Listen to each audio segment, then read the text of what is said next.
Alors, dans l'actualité de ce lundi 20 janvier, d'abord, la résidence funéraire Boulanger qui change demain. C'est une grande et grosse transaction. Et je veux féliciter M. Vincent Bélanger, qui est le nouveau propriétaire de la résidence funéraire Boulanger, et saluer mon ami Alain Boulanger, là, qui passe le flambeau à M. Vincent Bélanger, qui est originaire de Saint-Paul-de-Montmagny. Donc, M. Bélanger, que j'ai eu le loisir de rencontrer il y a quelque temps, et ce n'est pas le dynamisme qui manque. Thanatologue, il a 45 ans, alors il est ambitieux puis très heureux d'avoir pu acquérir cette belle entreprise qu'est la résidence funéraire Boulanger. Déjà, il a procédé à des réaménagements à l'intérieur du salon pour pouvoir procéder à des funérailles à l'intérieur du salon. Donc, bravo à vous, M. Vincent Bélanger. On va vous souhaiter bon succès. Et Alain Boulanger, bonne retraite. Voilà, une belle transaction dans notre région et surtout, j'en ai parlé vendredi d'ailleurs, ce sont des gens de la place. M. Bélanger est originaire de Saint-Paul-de-Montmagny, donc c'est un monsieur qui vient de la région, qui va prospérer dans la région et faire prospérer cette entreprise-là. Donc, félicitations à vous deux pour cette belle transaction. Campagne de marketing territorial ambitieuse et rafraîchissante pour Saint-Paul. On vient juste d'en parler de Saint-Paul. C'est une belle initiative. Ça s'appelle « Amène ton sofa, viens-t'en à Saint-Paul ». Donc, c'est une incitation, c'est une promotion que la municipalité fait pour les 7 prochaines semaines. Ça débute d'ailleurs aujourd'hui. Alors, c'est une campagne stratégique qui mise sur l'humain et le cocooning d'une durée de 7 semaines, qui est mise en marche dès aujourd'hui jusqu'au 7 mars prochain, avec pour objectif de se faire connaître auprès des grandes villes du Québec. Le concept du sofa, symbole de cocooning et de moments familiaux chaleureux, est au cœur de l'initiative. Des vidéos inspirantes mettent en vedette des résidents de Saint-Paul, partageant leur bonheur de vivre dans cette communauté active et accueillante. Cette campagne stratégique est le fruit d'un effort collectif réalisé entièrement à l'interne. Bien sûr que l'équipe de la MRC qui a supporté l'équipe de Saint-Paul pour réaliser cette belle promotion, donc vous allez sûrement en entendre parler. Amène ton sofa, viens-t'en à Saint-Paul, une campagne pour amener du monde à Saint-Paul, des résidents. C'est une belle promotion. Le ministre de l'Agriculture, des Pêcheries et de l'Alimentation et ministre responsable de la région du Centre du Québec, André Lamontagne, qui annonçait récemment l'ouverture de la période d'inscription à la 133e édition de l'Ordre national du mérite agricole. Donc, cette année, le concours mettra en lumière l'excellence de propriétaires d'entreprises agricoles des régions de la capitale nationale, mais surtout, et c'est chez nous, de la Chaudière-Appalaches. Depuis 1889, l'Ordre national du mérite agricole honore le travail des femmes et des hommes qui s'investissent dans leur entreprise et qui font rayonner le secteur agricole sur l'ensemble du territoire québécois. Donc, jusqu'au 1er mai, les productrices et producteurs agricoles, propriétaires d'entreprises de toute taille et de tout type de production admissibles, seront invités à s'inscrire dans les catégories bronze, argent ou or. Les participants au concours doivent obtenir le nombre de points nécessaires dans leur catégorie pour être décorés de l'Ordre national du mérite agricole. Rappelons que c'est lors d'une soirée de gala rassemblant tous les participants et participantes que les personnes clés du milieu agricole de la région haute du concours que les prix régionaux et nationaux seront dévoilés. Je trouve ça tellement important qu'on puisse procéder à un tel concours pour que les gens, qu'on puisse mettre ces gens-là en valeur. Vous savez, si on déjeune, on dîne, on soupe, puis on mange tant qu'on veut, ce sont les agriculteurs et moi je salue les agriculteurs de notre région particulièrement, mais partout, tous les gens qui travaillent à nourrir toute la population de la planète, ça mérite de la reconnaissance. Je suis heureux qu'on puisse reconnaître les gens de notre région qui travaillent à mettre des produits sur nos tables tous les jours. C'est tellement important. Est-ce que je vous apprends une nouvelle, vous apprendre que le 47e président des États-Unis sera assermenté aujourd'hui Écoutez, c'est sur toutes les lèvres. D'ailleurs, j'ai posé la question à Mme Labrec tout à l'heure, à savoir comment eux voient l'arrivée de ce nouveau président qui a été là de 2016 à 2020. Avec quel esprit qu'il arrive. Il dit qu'il y a une centaine de décrets à signer très rapidement. Entre autres, on parle des tarifs douaniers, mais je pense qu'il n'y a pas que les tarifs douaniers. Il y a bien d'autres objectifs, M. Trump. Alors, on va rapidement savoir de quelle pointure il se chausse.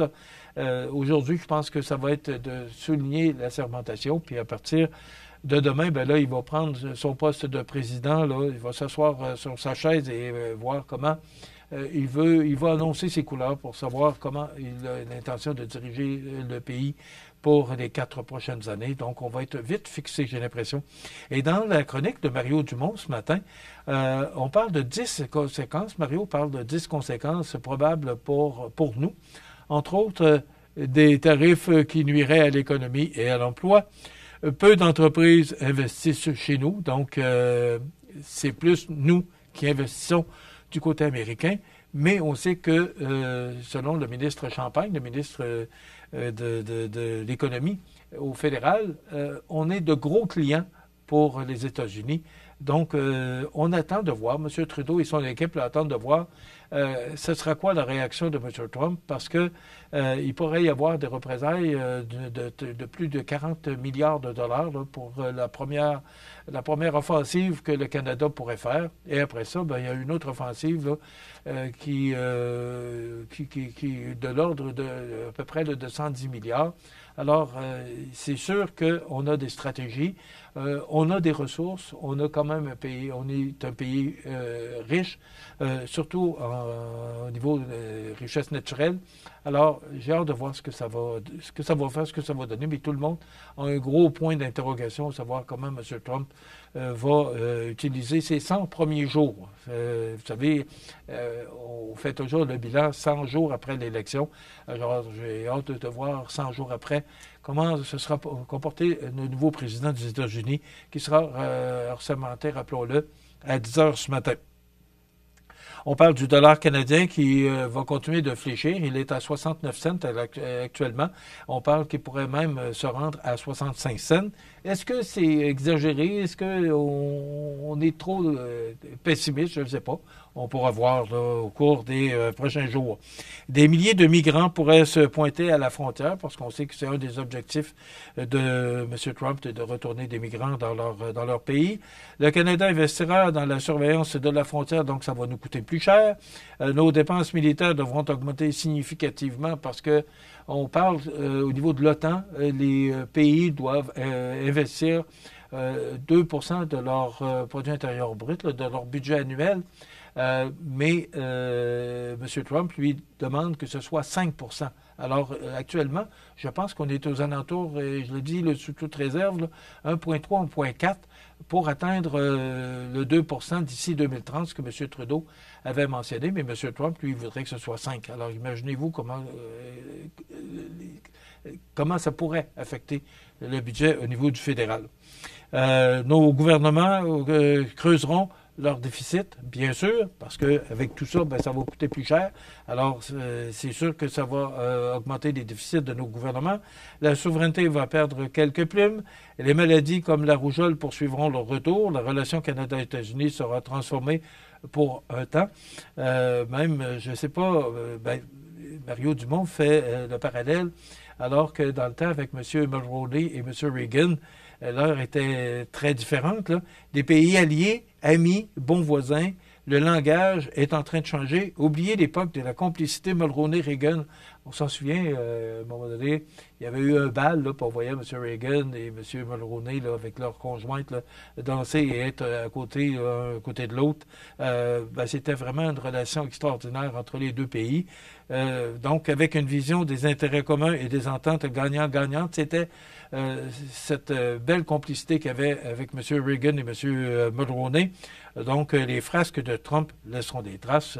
Donc, c'est dans la chronique de Mario Dumont de ce matin. Et sur la page couverture du Journal de Québec ce matin, On annonce du froid. D'ailleurs, la sermentation de M. Trump sera à l'intérieur du Capitole, justement, en raison du froid intense qui est à Washington, ce qu'on prévoit ici aussi. Donc, attachez votre truc. On pourrait même dire avec la broche, avec l'arrivée de M. Trump, qui sera assermenté, rappelons-le, à 10 heures ce matin. Et tous les réseaux sont là-dessus. Tout le monde va diffuser. Donc, si vous voulez regarder, que ce soit sur TVA ou sur Radio-Canada, les grands réseaux nationaux vont diffuser la sermentation de M. Trump. Rappelons-le que ça passera à l'intérieur du Capitole en raison du temps froid qui est prévu qui a lieu actuellement là, dans la région de Washington. La CAQ met fin à l'excès au pointage des électeurs. Ce qu'on apprend ce matin, c'est que le parti de François Legault se range finalement aux recommandations de la commissaire à l'éthique, maître Ariane Mignolet, qui avait constaté que les employés en circonscription avaient accès au pointage des électeurs via la plateforme Coaliste utilisée pour les activités partisanes de la formation. C'est sous la plume de Patrick Belrose du Journal de Québec. Alors, c'est un titre et un article très important et très intéressant là, qu'il y a dans le Journal de Québec de ce matin. Vous avez vu hier que Mme Nancy Gould et Mme Chrystia Freeland ont annoncé également leur candidature pour la chefferie du Parti libéral du Canada. Mais ce ne sera pas simple, et on le mentionne ce matin, là, Guillaume Saint-Pierre qui en parle dans le Journal de Québec ce matin, qui a fait l'analyse. Pas facile la vie après Justin Trudeau.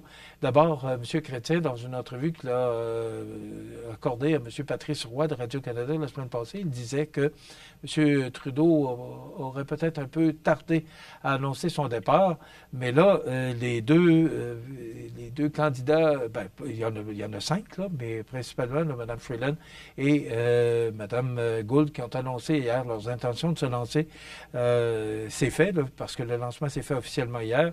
Ce ne sera pas simple, mais ce sera une campagne de courte durée, mais intéressante à suivre. Donc, avec M. Mark Carney, qui lui aussi est sur les rangs là, pour accéder à la chefferie du Parti libéral du Canada, qu'on devrait connaître le 9 mars prochain. On apprend également que Mélanie Joly offre son soutien à Mark Carney. Alors, c'est un peu surprenant, parce que Mme Joly était du gouvernement aux côtés de Mme Freeland, donc Mme Joly, qui soutient M. Mark Carney. Donc, on va en parler beaucoup d'ici le 9 mars prochain. Et la grande nouvelle, c'est le début de la trêve et la libération de 3 otages du Hamas à Gaza. Est-ce que enfin ce sera la fin de cette guerre à Gaza? On le souhaite pour les Gazouis, on le souhaite pour tout le monde, on le souhaite pour tous les gens qui sont concernés de près ou de loin dans ce conflit qui a duré de 471 jours. Donc, on a pu voir hier les otages libérés, mais seulement 3 otages qui ont été libérés. Donc, ça devrait se poursuivre là, au cours des prochains jours. On espère que cette trêve va se poursuivre et va durer. C'est ce qu'on souhaite là, à tous les gens concernés par ce conflit Gaza-Israël. Demain, on reçoit M. Bruno Aubé, qui est administrateur de la Fédération des clubs motoneige du Québec. Vous savez qu'il y a certains secteurs qui sont changés ou changés de direction en raison de trajet, en raison là, du conflit des propriétaires de bois. Donc, on va en parler demain. Puis on reçoit la directrice des services éducatifs, Mme Mélanie Belzarion. Bonne journée.